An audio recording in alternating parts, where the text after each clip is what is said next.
Assalamualaikum warahmatullahi wabarakatuh. Saya Nur Hasana dari Fakultas Dakwah dan Komunikasi, Prodi Komunikasi dan Penyiaran Islam. Mata kuliah hadis, dosen pengampu Muhammad Iqbal Abdul Muin, LC.MA. Pertama-tama, saya ingin menjelaskan tentang hadis Arba'in Nawawi. Imam An-Nawawi berkomitmen untuk mencantumkan hadis-hadis yang sahih. Hadis-hadis Arba'in Nawawi menjelaskan beragam jenis-jenis pilar dalam agama Islam. Di antaranya membahas tentang tauhid, keimanan, ibadah, muamalah, fikih, dan syariah. Dan sebagian besar hadis-hadis dalam Arba'in An-Nawawi terdapat dalam kitab Sahih Bukhari dan Sahih Muslim.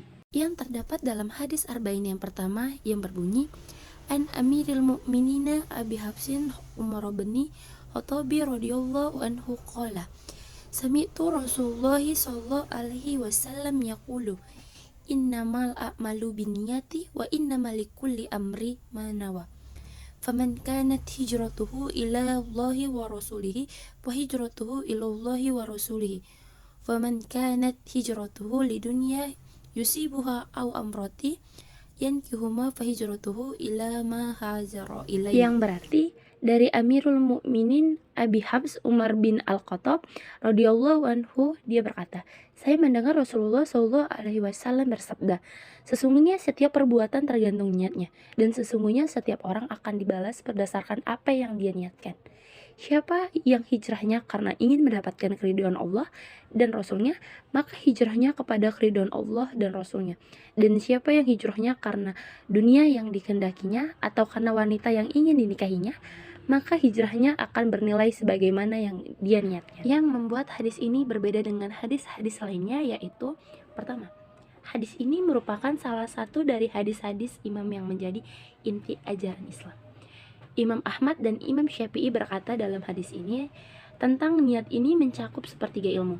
Sebab adalah bahwa perbuatan hamba terdiri dari perbuatan hati, lisan, dan anggota badan. Sedangkan niat merupakan salah satu dari ketiga unsur tersebut.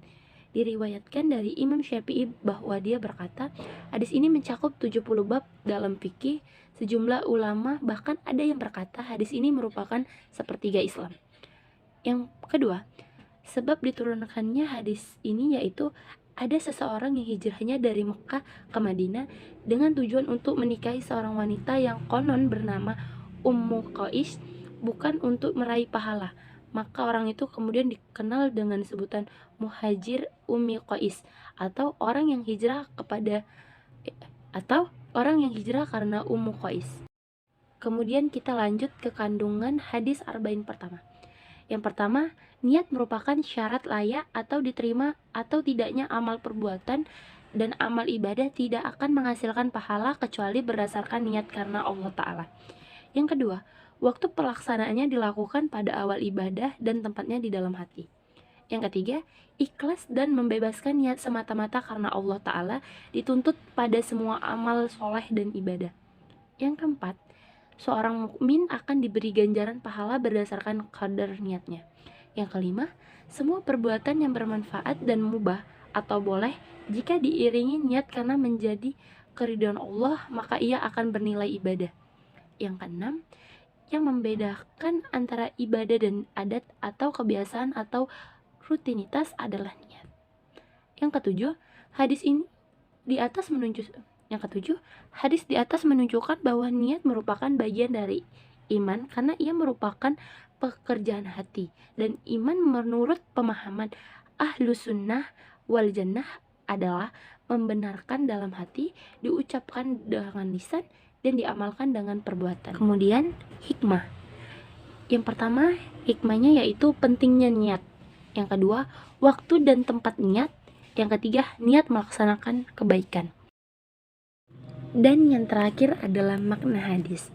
Hadis Arba'in yang pertama memuat tentang amalan yang bergantung pada niatnya.